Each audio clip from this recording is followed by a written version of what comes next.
Who is this irresistible creature who has an insatiable love for the... Hi, this is Samantha Rapp here with Wrath of Cons here at Imaginarium. I'm sitting down with Rebekah McAuliffe. She is a published author and screenwriter to talk a little bit about the project she's working on, the book she's written, and about her experience here at Imaginarium. Good afternoon, Rebekah. Hi. So what brought you here to Imaginarium today? So I've been at Imaginarium for the past 6 years. When I first started writing professional, I was my cousin was helping me out with my first book, and she was like, you should totally come to Imaginarium, see if you can get a table set up. And so I messaged Steven, and I said, hey, I'm kind of a new up-and-coming author. I have a book that I'm going to have out by Imaginarium. Would it be okay if I asked to be a guest and sit on panels? And he was like, sure. So I basically quick ordered some books, copies of my book from Amazon, and brought them with me. And I brought 10 of them because I wasn't really marketing it. Nobody really knew who I was. And I figured if I sold one copy, then that's a victory. I sold out by the second day. I didn't even have any for my launch party, and I was in a bidding war with 3 different publishing houses for the next book that I was writing, or that I'm still writing. I signed with Hydra Publications because not only did they pick up that second book, but they also offered to re-release Gears with new content and a new ending. So tell me a little bit about your first book, Gears. So Gears of Golgotha is a young adult steampunk dystopian story. It takes place in the 3000s, 3141, and at that point, Earth is united under one world government called New Pangea, and there's a caste system with 2 classes. You have mages that practice magic, and chemists that are scientists. Never the twain shall meet. But the work of New Pangea revolves around the Gears, and they're these large machines that orbit the Earth that power the entire planet. The main character is Erin Luciani, and she comes from a family of chemists, and she's training to be a chemist when, surprise, she actually has magical capabilities and all the shenanigans that go with that. So she's recruited to a government program called the Golgotha Project, which is in charge of maintaining and protecting the Gears from those who would misuse its power. And how did you get your start in writing? What inspired you to start putting pen to paper or typing on a keyboard? I'm not gonna lie, I love this story. It makes me sound like a grade A asshole, but so what happened was I was in first grade, and it was basically kind of a class requirement where we had to do the young authors competition at school, and I collaborated with my 8th grade tutor to write my Alabama Vacation, which I've never been to Alabama, still haven't. I might go there maybe sometime, and it was basically about me going to a zoo down there, which there might be a zoo down there, probably, more than likely, and on the way comparing animal and human behavior. So I got second place in the school, which ain't too shabby for a 6-year-old. The kid who got first place was also in the same class as me, and that was Nicholas Gilmore, and he wrote a short story called The Last Dinosaur. And he got his picture in the paper, he got a medal, and that was all at the time. That was all I wanted. More than anything was a medal and my picture in the local paper. So I was like, you know what, I'm going to sharpen my skills and I'm going to kick your ass next year. He ended up transferring right a week after school started. But I was like, you know what, there's more writing competitions out there. I'm going to keep sharpening my skills. So I kept writing, and then in 7th grade, I wrote a short story called Chaparral's World. And that was basically about, it was kind of Edgar Allan Poe meets Alice in Wonderland, about a high school girl who was with depression, and she attempts suicide, but she ends up in basically her dream, basically this realm in this magical realm in her that she had been dreaming about, that she had been having these weird dreams about, and she is tasked with bringing peace to the kingdom. Sounds And- wonderful. And I'm surprised that it was a cry for help from me, because I actually have bipolar disorder and PTSD, and I'm also autistic, so I'm surprised nobody picked up on that I needed help, that I was hurting. But yeah, so I actually made it to the countywide semifinals with that story, and I had won in the school, and I got what I wanted. I got my medal, I got my picture in the paper. I was like, this is actually kind of fun, and it was also kind of cathartic. But yeah, so I kept writing, and then I met my cousin right out of high school, and I started writing professionally. And I feel like that's what writing is for a lot of authors, for a lot of screenwriters. It's a place where we can all feel safe to be ourselves and to express what we're actually feeling, the things that we're not comfortable telling everyone else. It's a good place to express the things we hope for the things that we want to happen in our lives. And it's what Imaginarium's about as well, is bringing people like that together, people that are accepting and open and are here for you to expand your skill set, to share resources, to help young writers, young screenwriters, new people into the film industry grow and support each other as we all try to make it big someday. And as we all try to share our art, our writing, whatever skill that may be. It's kind of all of our safe place, and it's where I've seen today and yesterday a lot of authors and writers give thanks for the resources they've received here. Absolutely. Gears as well. Gears of Golgotha was also very cathartic for me writing it, because I wrote it while I was in college. I never really left my hometown. For extended periods anyway, like in college. I grew up in Bullitt County, and then for college I went to Morehead State, which is about 2.5 hours away. I didn't know anybody there except for one person, and it was scary and it was lonely. I felt alone, and that I was learning things about myself and accepting myself for, accepting that my differences, and it was, and that's all. So I included that part of my emotional journey into that book. So Erin is essentially a part of me.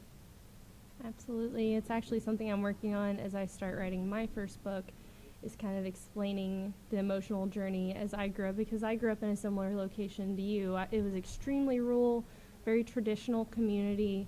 There wasn't a lot of exposure to different cultures, different ethnic backgrounds. So college was a culture shock, and that first year I felt extremely alone like you did. And it was I started taking creative writing courses, I started exploring different degree paths, and it was truly through a lot of good friends and colleagues that I met that were creative and nerdy as well that I ended up succeeding. It was because I found those people and I found those outlets to kind of express those thoughts and kind of find a home outside of the home I'd had growing up. So you said you're working on your next book. Can you tell us a little bit about what that's going to be and when they could look forward to that? So the next book that I have, that I've been working on since that first year of Imaginarium, is called Alpha, and it's a conspiracy thriller. It's about an Army veteran who comes home from a tour from Afghanistan, and he comes home, and his marriage is falling apart. He has a very rocky relationship with his son, but one night changes him forever, and he's recruited into the notorious Project MK Ultra. And he's basically blackmailed into doing their bidding, and all the drama that goes with that. I basically got the idea from a game theory of all things. MatPat I love that series on YouTube. I highly recommend it. And they did an episode on Polybius, which was basically an urban legend in the gaming community about an arcade cabinet in Portland, Oregon, where people would play the game and then they'd have memory loss, hallucinations, and one of the theories about it is that it was a project by MK Ultra. And essentially MK Ultra, I don't know if are you familiar with them or? No, I haven't, but it's something I definitely need to get familiar with, and I need to start exploring some of those things now. Mm-hmm. I'm still delving into the world of gaming. I started out on my Super Nintendo when I was young, and now I'm growing up through the Borderlands series and my first-person shooter games. Yeah. One of the hosts of this podcast, Lab Rat Sheridan C. Hall, one of my favorite things to do at home is in Borderlands, because he can't die since he's my teammate, shooting him in the back of the head as he runs through the scene just makes me happy. That's relationship building right there, ladies. Yes, shoot your man. No, don't shoot your man in the back of the head. Or woman. Well, in video Or games partner. it's okay. As long as they don't die. Don't kill your teammate. That's not good gameplay. Team kill. Like, gosh, don't be a team killer. Please don't. Nobody likes a team killer. And that's kind of an interesting piece of kind of being a female in gaming, is a lot of people don't understand the bonding that comes out of it, that it's actually something we do to bond with other people and that we enjoy it. Yeah. I've been surprised, and even Sheridan was extremely surprised to find out that I was a true nerd, that I actually enjoy those games, that I'm actually great at them, and that I enjoy them as much as he does, and that it's become kind of a competition for us with each other. And I think that's something unique about some of the women in writing and in gaming, is that we use our passions to bond with other people. And especially here, you can walk around and meet people from all walks of life, from all parts of writing, from all parts of gaming and cosplay and filmmaking, and build relationships through that. So here at the vendor hall in Imaginarium, they have a Vault-Tec van from Fallout, which is one of my favorite games. Love Fallout 4. I know this is going to sound weird, but I romance Hancock. He's so snarky. He reminds me so much of my fiance. And he's like, you want to fuck zombies? I'm like, for one, he's not a zombie. He's horribly damaged by radiation. It was funny, we actually had the people running that, Justin, he was cosplaying as one of the soldiers. He was in his power suit here doing the show, and he'll be on a previous episode to this, and we'll upload photos of him doing his smolder and in full cosplay. So it was really cool to speak with him earlier today about how he's using cosplay to kind of bond with other people, to demonstrate things to others, and kind of the bond that goes on between cosplayers supporting each other and supporting new people coming into it. It's just the remarkable thing about this convention is that so many different people, so many different passions, and we're all sharing them. Yeah, absolutely.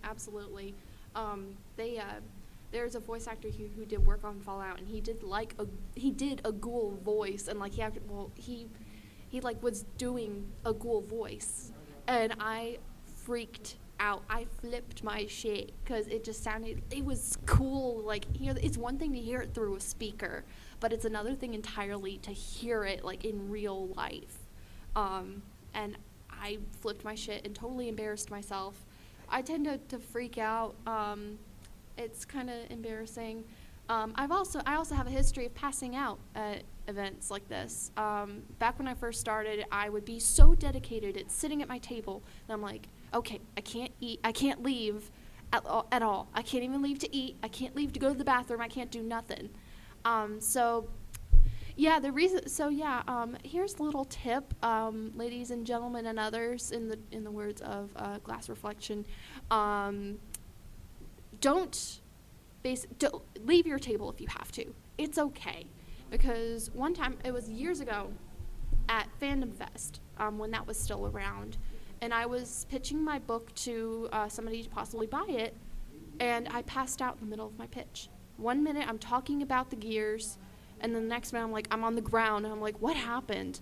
The guy that I was pitching it to bought me a chicken salad sandwich and a water. He didn't buy the book, though. So please, take care of yourselves. Definitely. And at these conventions, that's something some people get stuck on, is that, we're so dedicated to what we're doing, like even at the podcast, or if you're cosplaying, making sure that you're at your station to make sure you're bringing awareness to your product. But an important thing about a convention is to leave that station, to one, take care of yourself, but also to see other people, because we're here to support each other. So we also want to make sure that we're getting around to the other booths, building our network and supporting our other people that are here. So to kind of wrap up, where can they find you on social media? So I'm on Twitter. That's kind of where I'm most active. I'm at Rebekah M, so REBEKAHM_author, and that's also my same tag on Instagram. There's also my Facebook. I'm not near as active on there, but I do have a Facebook page. It's literally just my name, REBEKAHMC, and then a capital AULIFFE. I also have a website, but I'm terrible at maintenance and marketing, so it's kind of like the frame of a house? ? Well, we'll be sure to tag all of those things, and you'll be able to find those things in the description box so that you can look at her current book and anxiously anticipate the next one coming out. Thank you, Rebekah, for being on here, for continuing to show your support to Imaginarium, as well as other authors here and other women in the industry. And there's one more thing that Absolutely. I would like to say. If you or someone you know is experiencing suicidal ideation, you are not alone, and it is okay to reach out. It doesn't make you weak. It doesn't make you any less. It's okay to reach out. And would it be at all possible for you to put some links or some phone numbers for a suicide hotline in the description? Absolutely. And I'm here. And you can feel free, tag me on Twitter, and send me, I don't know if you can send followers. I think you have to follow each other to send DMs on Twitter. Yeah, or you can reach out and message via Facebook, or send messages on Instagram as well. And that's something about that I've really saw here at Imaginarium. We've met people that the orcs are raising money and doing programs for Home of the Innocents. There's a lot of people here that do charity work around suicide awareness, veterans initiatives, and things like that. So the convention's also about supporting people going through those things too. And if you're ever at one of these conventions, don't hesitate to reach out to someone that's here, even if you're not sure that they're going to be there. Make sure that you reach out to someone here, because there is an outpouring of support for everyone in every walk of life. And I'm sure that there's someone here that's been through it and is willing to sit there and talk you through it and help you through those hard times, because everyone here is facing something different, a different struggle. They've been through a different life, and I'm sure there's someone here that would be more than happy and would feel so loved to help you through your path.